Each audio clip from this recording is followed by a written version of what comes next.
Vita, et bonjour Vita. Mais c'est des dames bien. Bonsoir. Dans des mains. Pesa bongo. Moi-même, pas meilleur qui on dote. Bonjour Chantal. Bonjour. Chantal Loyal, donc célèbre chorégraphe qui fait partie donc, du paysage de la scène contemporaine française.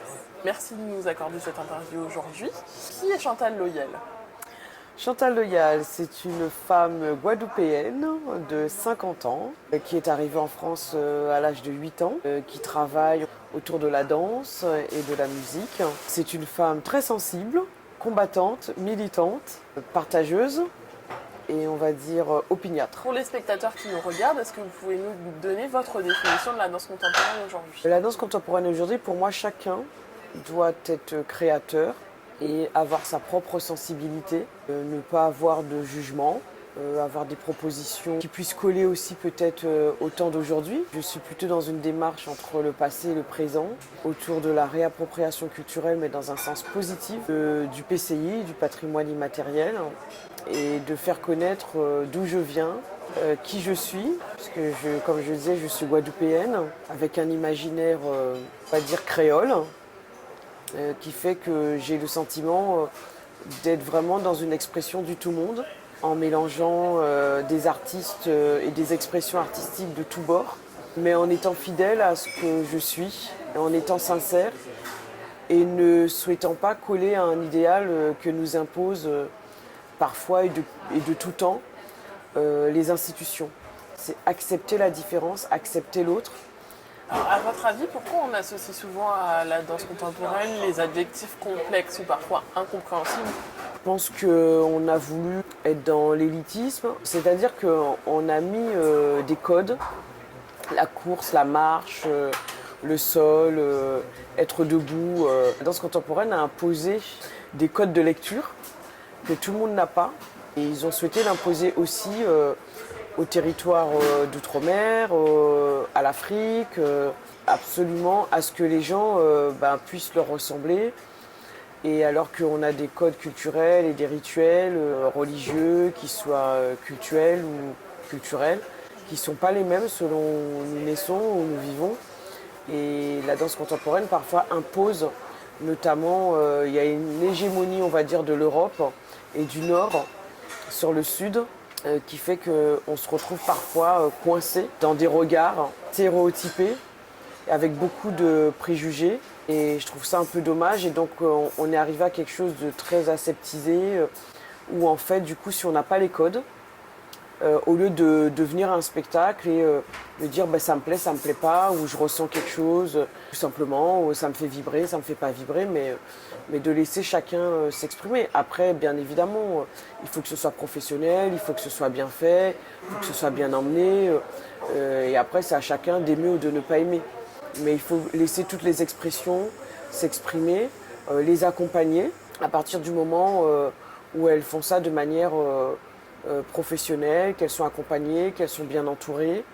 Voilà, moi j'essaye depuis 25 ans de m'entourer de regards extérieurs, d'artistes compétents et surtout j'essaie de former des artistes. Mais pour moi, la danse contemporaine se compose de tout ça, c'est-à-dire la formation, le professionnalisme, la rigueur, où c'est pas non plus facile à défendre, parce qu'aujourd'hui je ne sais pas combien de femmes noires arrivent à tenir 25 ans une compagnie, ayant un travail militant sur des sujets qui ne font pas toujours très plaisir, mais qui appartiennent à la petite histoire et la grande histoire de la France.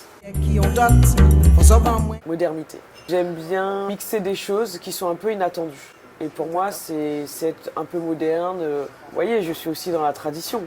Là, je mélange le traditionnel, puis en même temps la modernité. Oh là là, mais vous posez des questions difficiles. Je voyage plus aux Antilles.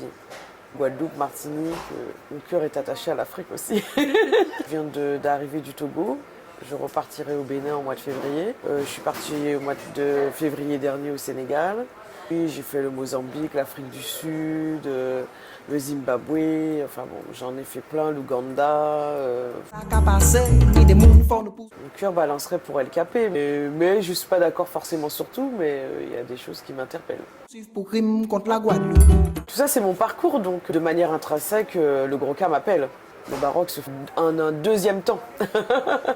Mais le gros cas, le tambour, il est là. Pas plus tard que samedi, à Cayenne, sur le marché, il y avait des tambours guadeloupéens qui étaient là. Je me suis levée, je suis allée danser. S'il y a quelque chose qui m'a apporté, c'est bien ça. C'est d'avoir côtoyé d'autres musiques, qu'on peut danser sur toutes les musiques et tout est possible. Même si quand on arrive, qu'on est jeune, on a l'impression de tout connaître, qu'on se dit mais c'est pas possible surtout. On se dit mais voilà, on a appris à danser sur telle musique, c'est pas possible de danser sur une autre musique. Pour moi, c'est difficile de les séparer. C'est pas possible parce que les deux m'ont apporté, m'ont formée, m'ont construite en tant que danseuse, en tant que chorégraphe. Je suis très attachée à toutes les personnes avec lesquelles j'ai travaillé. Et ça m'a apporté tellement de choses, tellement d'épanouissement que je peux pas me dire bah non, je préfère l'un ou l'autre. Ça a vraiment construit ma carrière. Ma démarche artistique, ça m'a vraiment permis de grandir, non, je ne les séparerai pas. La poule. Et la poule fait partie d'un animal qui revient souvent dans mes pièces. Là, vous l'avez vu dans Cercle égal demi-cercle carré. C'est la vie quotidienne des Antilles, on est réveillé par les coqs, par les poules. Donc c'est vrai que les animaux nous entourent. Alors vous avez 4 figures de quadrille qui sont présentées dans mon spectacle. Le pantalon. Le pantalon. L'été, la poule, la pastorelle. Et la poule, voilà, ça faisait vraiment lien avec l'ensemble du spectacle. J'apprécie aussi l'été parce que pour moi, l'été, ça a aussi le côté solaire. Madras.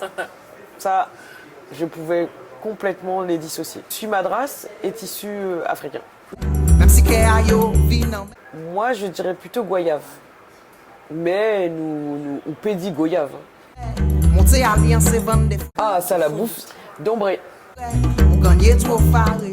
Pareil, c'est difficile de dissocier. Les années 80, c'est ma rencontre avec l'Afrique. Et les années 2000, c'est ma rencontre avec José et Dominique. Donc, c'est compliqué de dissocier ces deux moments, puisque ce sont des moments clés de ma carrière. Je dirais danse créole, parce que pour moi, à l'intérieur des danses créoles, je peux faire rentrer toutes les danses. Parce que je trouve que la créolité, c'est le tout monde. Et on peut faire rentrer toutes les danses dans ce mot. Donc je dirais créole. Et pour les autres, c'est pareil, c'est compliqué. Alors, de toute façon, paix à son âme. Lolita est décédée il y a 2 ans. Donc me reste Assaï. Mais c'est compliqué parce que ça a été 2 hommes importants. L'un en faisant déjà quelque chose dans la modernité, qui était déjà dans le jazz, dans l'attirance avec Elvin Ailey. Et l'autre qui m'a ramené vers les danses traditionnelles. Quand je parle de créolité, cette fusion entre tradition et modernité, déjà je les ai trouvés dans ces 2 hommes. Compliqué aussi. J'aime les deux. Je dirais que c'est plus le bassin chez moi. Quand même, les mains, pour moi, ça a une importance. Le toucher, la beauté des mains, danser jusqu'au bout des mains. Donc j'adore que ce soit joli, que les mains puissent exprimer vraiment quelque chose. J'ai écouté un homme qui m'a énormément plu, qui a parlé du sud et du nord, qui s'appelle Pi Chibanda, un fou noir au pays des Blancs.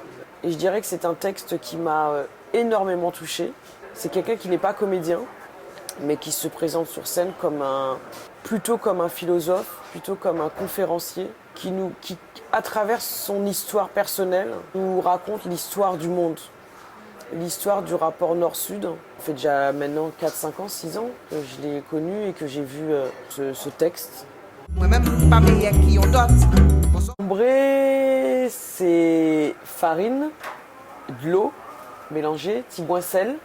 On a fait petit boulet de farine au kamété, à dans haricots rouges consommés et puis la quai cochon.